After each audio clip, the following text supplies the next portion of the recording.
lungs. It will also cause an inflammatory response, and fluid will accumulate in the lungs, and effectively you can drown in your own secretions. So the person on the stake with the timbers to head height would be dead within 2 minutes. But what about the type of stake John Hooper was tied to? Whoever was tied to that stake would now begin feeling the absolute agony of the skin coming away from their lower legs, working its way up their thighs and the lower parts of their body.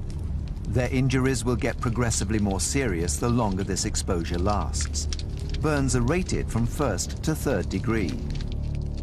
A 1st degree burn involves literally just heating of the epidermis, and all you see is redness of the skin. A 2nd degree burn is one stage of pain more, because there you see the epidermal layer, or the most superficial layer, stripped from underneath and blisters forming. And those blisters can be acutely painful because of the stretching of the overlying skin by the blister. The 3rd degree burn is a full thickness burn, so it involves not only the epidermal layer, but it also involves the dermal layer. Past this point, the skin is dead and the fat, muscle and organs underneath are being destroyed. The victim is still alive and conscious, whilst their lower body is being burnt away. This suffering lasts only a few more minutes until the flames reach the face.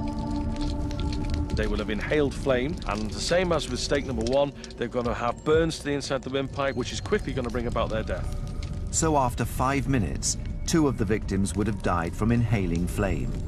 It takes another 10 minutes for the person in the ring of fire to die due to 3rd degree burns to the whole of the body. The temperature of that fire has been about 140 Fahrenheit for a number of minutes now, and the person there would have been suffering massive burns to the whole of the body because the fire is all around them. The flames hasn't actually touched them, but it's the intense heat from the fire that would have brought about huge burns. After 15 minutes, all of the victims would have died, but the causes of death varied. We know that in stakes 1 and 2, the fire would attack the people tied to that stake by flame inhalation, whereas on the 3rd stake, it's the radiated heat that would have caused the death. So modern analysis has shown what really caused people to die on the stake. This discovery can shed new light on the death of the Reverend John Hooper. Historical documents depict him burning on a stake surrounded at its base with firewood. If this is accurate, then he would first have suffered serious burns to the legs, followed minutes later by injury to the windpipe brought on by flame inhalation. And the Reverend John Hooper would have died from drowning as his lungs filled up with fluid. Perhaps the most gruesome form of torture in history was specifically designed to prolong suffering. Its creator ruled over medieval Transylvania, where he was given the nickname Devil. His real name was Vlad Dracula. Impalement has been used for at least 3,000 years, but one man took this method of torture to a terrifying extreme. Vlad Dracula, also known as Vlad the Impaler. The reason that we remember Vlad is because he was a man of quite exceptional cruelty. His legendary bloodlust inspired the Count Dracula myth. Future generations would associate him with the undead, with vampirism, but the original Dracula was even more terrifying than anything that could be created by Bram Stoker or Hollywood or anyone else. Vlad Dracula impaled his victims in the most terrifying way ever seen. Vlad's favorite method of impalement was horrific. He did it vertically, inserting the stake through the rectum so that it went right up through the core of the body to emerge through the mouth.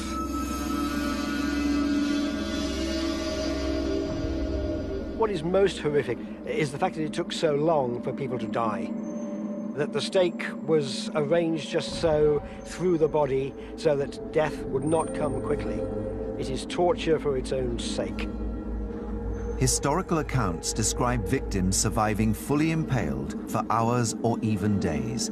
Experts have dismissed these stories as folklore. But can modern science show that it's actually possible to impale a human body through its very core in such a precise way that the victim could survive for up to 2 days.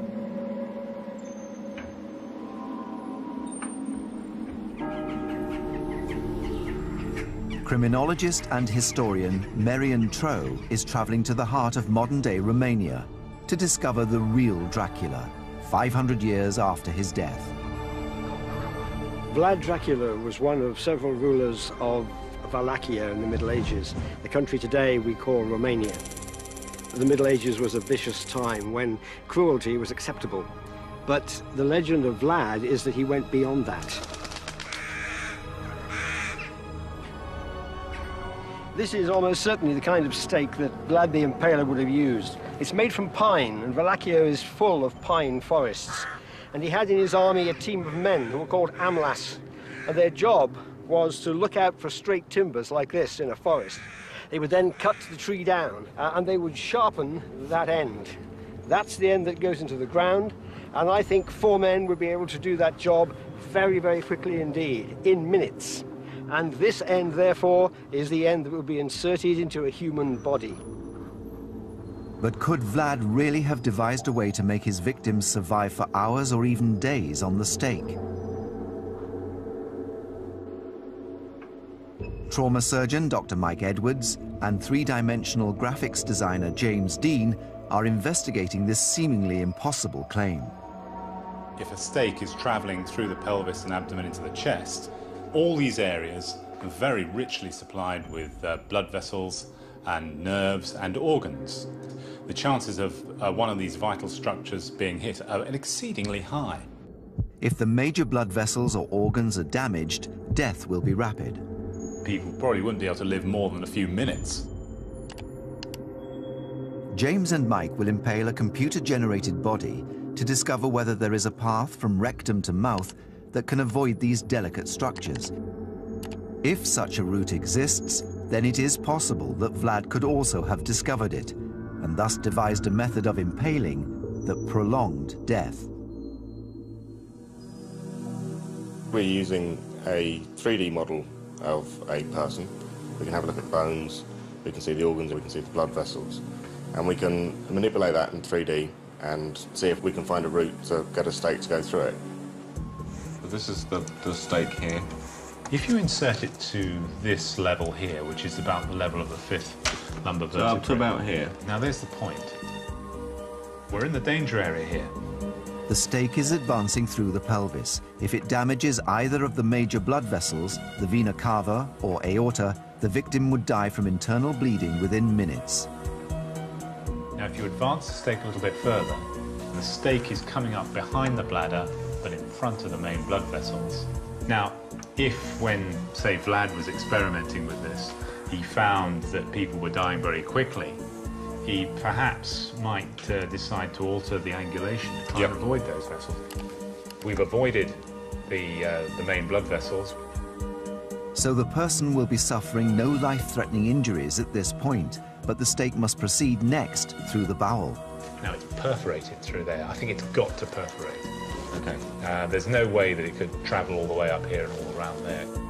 It would seem impossible to impale someone in this way without puncturing the bowel, an injury that releases a flood of bacteria into the body cavity, leading to infection and death within 2 days.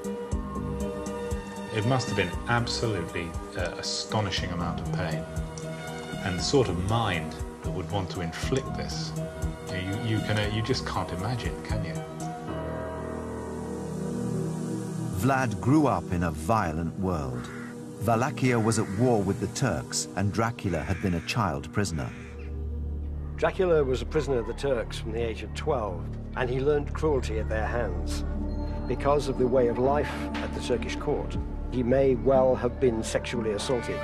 This, he saw, was a means of revenge. He could use the notion of that sexual assault, and he could twist it in his own mind into impalement. And it colored the whole of the rest of Dracula's life. The victim has been skewered through half of his body, but amazingly would still be alive. He can breathe, and blood still pumps around the body, the two systems vital to sustain life. Now Mike and James must navigate past the heart and lungs. if this stake went a little bit backwards and through the heart, then death would be within minutes, very quickly. I think we need to maximise this space between the heart and the back of the sternum, because then that will allow our stake to travel up and push the heart backwards rather than perforate it. The sternum, or breastbone, would deflect the stake back into the body. Scraping up the inside of the sternum, we haven't perforated the lungs, and although obviously it must be presenting problems with breathing, I would say breathing would be very difficult and very laboured. Let's just advance the stake, shall we? And let's see how much it impinges the windpipe. It's my impression that probably they would be feeling, if they were still alive, they would be feeling this coming through, and the natural reaction would be to pull the head backwards to allow this thing to come up. Now it's going on up and up and up, and let's put it right the way through now. In order to survive, the airway must be clear. Yep. And I think, at this point where it's coming through the neck, that is not compatible with life, because you no longer have an airway. At first inspection, it seems impossible to impale someone and keep them alive for days. Death would occur due to suffocation. But James has an idea.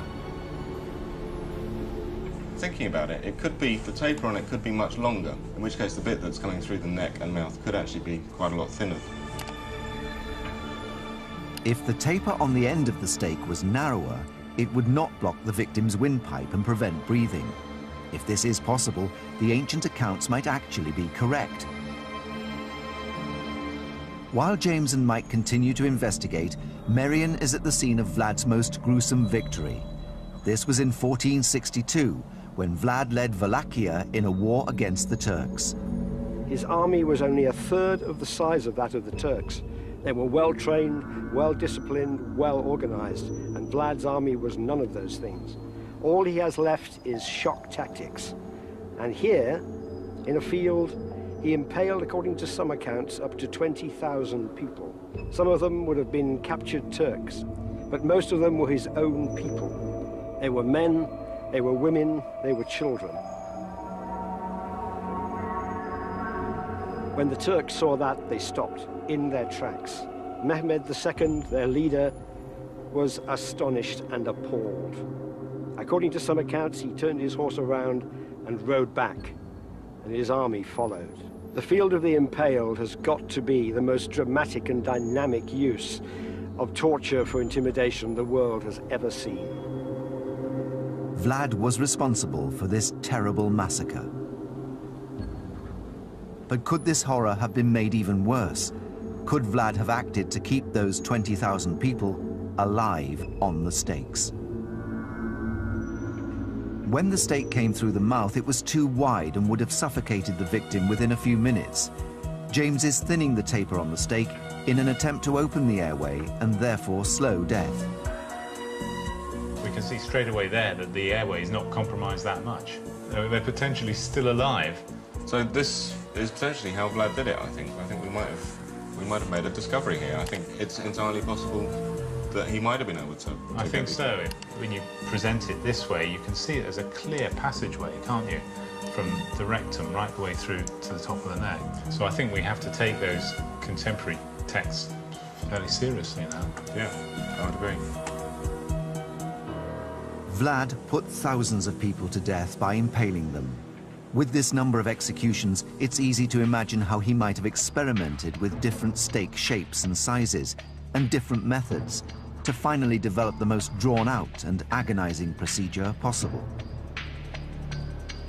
I was initially unsure as to whether this could have been done. Even when I saw it on 3D reconstruction, I could hardly believe it, but now I think I believe it. Amazingly, the myths surrounding Vlad's extraordinary cruelty could be true. The thousands of men, women and children that Dracula killed could have taken up to 2 days to die while fully impaled on a stake.